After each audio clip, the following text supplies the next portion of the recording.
All right, investigators, grab your notepads because today we are cracking open a true cold case file. Put your detective hats on with me because we are looking at one of the most chilling, baffling, and honestly, downright terrifying mysteries of the entire 20th century.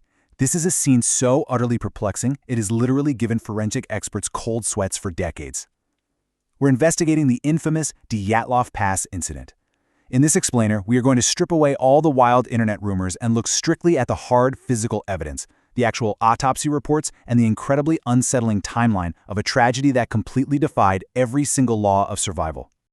Okay, let's dive into this. To solve a mystery, you need structure, right? So here is the logical roadmap for our investigation today. 1. The 1959 Missing Persons Report.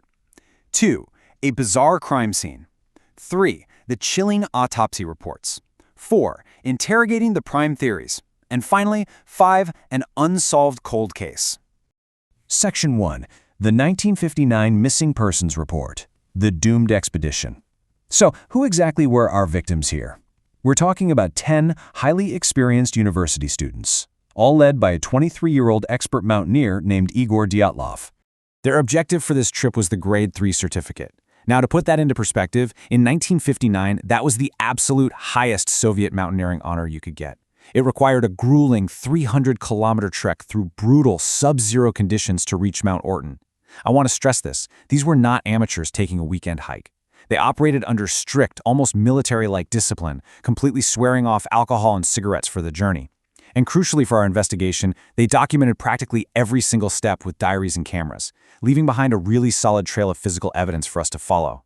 Let's walk through the timeline. They planned the mission on January 23rd, and the journey kicked off on the 25th with everyone in incredibly high spirits. But then, there's a twist of fate. On January 28th, one member of the team, Ural, developed this severe joint pain. It was so bad he physically couldn't take another step. With a really heavy heart, he had to turn back. He became the sole survivor and the absolute last person to see his 9 friends alive. Dyatlov promised he'd send a telegram back home by February 12th, but February 12th came and went in complete silence. Section 2. A bizarre crime scene, Kholat Shakal. This is the desolate, freezing slope where the search teams finally track them down. It's a place the local Mansi tribe ominously translates to the Mountain of the Dead. Gives you chills just hearing it, doesn't it? By late February, a massive military and student volunteer search operation finally spotted a dark patch cutting through the blinding snow. As they approached, the ground sort of vanished into this half-buried tent. But the state of that tent? It sent shivers down the spines of hardened military men. Now, what's really interesting about this piece of evidence is the sheer paradox of it all. It's staggering. The tent had not been torn open by a wild animal or the harsh winds. Forensics proved beyond a shadow of a doubt that the hikers had slashed it open from the inside with a knife. Whatever was inside that tent was apparently so much more terrifying than the -30-degree weather outside that they just bolted. They abandoned their warm clothes, their money, and their shoes. And yet, investigators found orderly footprints leading away, some barefoot, some in just socks, walking in a calm, single-file line toward the woods. No running, no panic, just walking. Tracking those footprints about 1.5 kilometers down the slope, investigators mapped out a really grim timeline. Step 1. Under a large cedar tree, they found the remains of a hastily built fire and 2 victims in just their underwear. Their hands were badly burned, and one had actually bitten off a piece of his own finger, seemingly to cope with just unimaginable pain. The tree branches were snapped off 5 meters up, almost as if they were desperately scrambling up the trunk to get away from a threat. Step 2. 3 more bodies, including our expedition leader, Dyatlov, were found frozen solid, mid-crawl, desperately trying to make their way back up to the tent. But at this point, 4 victims were still unaccounted for. Section 3. The chilling autopsy reports. The ravine victims. Now, I have to warn you, the medical facts in this file are about to get deeply, deeply disturbing. 2 whole months later, the May's spring thaw finally revealed the final 4 victims hidden deep in a ravine. And the state of these bodies completely baffled the medical examiners. One victim, Ludmila, was missing her tongue, her eyes, and the soft flesh around her mouth. Another victim was also missing an eye, and inexplicably, their skin had turned this deep orange or dark brown hue. And this brilliantly illustrates the impossible medical paradox at the very heart of this case. The internal trauma was absolutely catastrophic. Ludmila had 10 shattered ribs. Another victim had a violently crushed skull. The medical examiner stated on the record that the sheer force required to do this was equivalent to being in a high-speed car crash. Yet, when you look at the external evidence, there is not a single scratch, no bruises. The outer skin was completely intact. So how on earth is a human skeleton pulverized internally without a single mark on the outer flesh? As if that wasn't already enough to make your head spin, when the victim's clothing finally hit the forensics lab, the results triggered alarms all the way up to Moscow. The garments contained inexplicably high levels of dangerous radiation. And remember, there were absolutely no nuclear facilities anywhere near this desolate mountain. Following this discovery, the Soviet government stepped in and immediately classified and sealed the entire case file. Section 4. Interrogating the prime theories. Examining the suspects.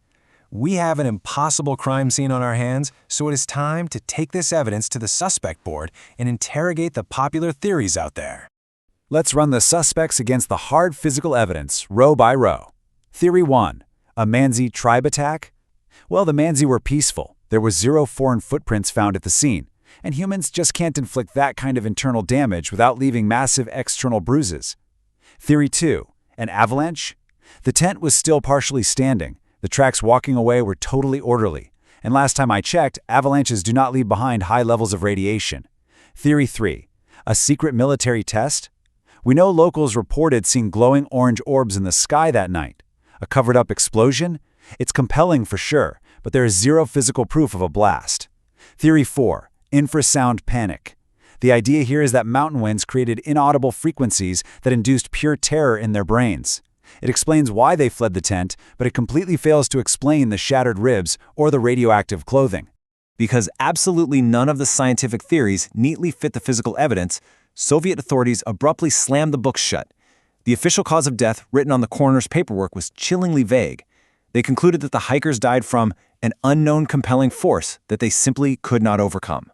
Section 5. An unsolved cold case. The legacy of the mountain. Decades later, experts and armchair detectives alike still visit this memorial, desperately searching for the missing pieces of this puzzle. Let's anchor this bizarre forensic data back to the deeply human tragedy at its core. Yuri Yudin, the sole survivor who turned back due to his illness, carried the heavy weight of that trip for the rest of his life. Before he passed away in 2013, he famously said, "If I could ask God one question, it would be, what really happened to my friends that night?" And you know, that question continues to echo through the Ural Mountains today.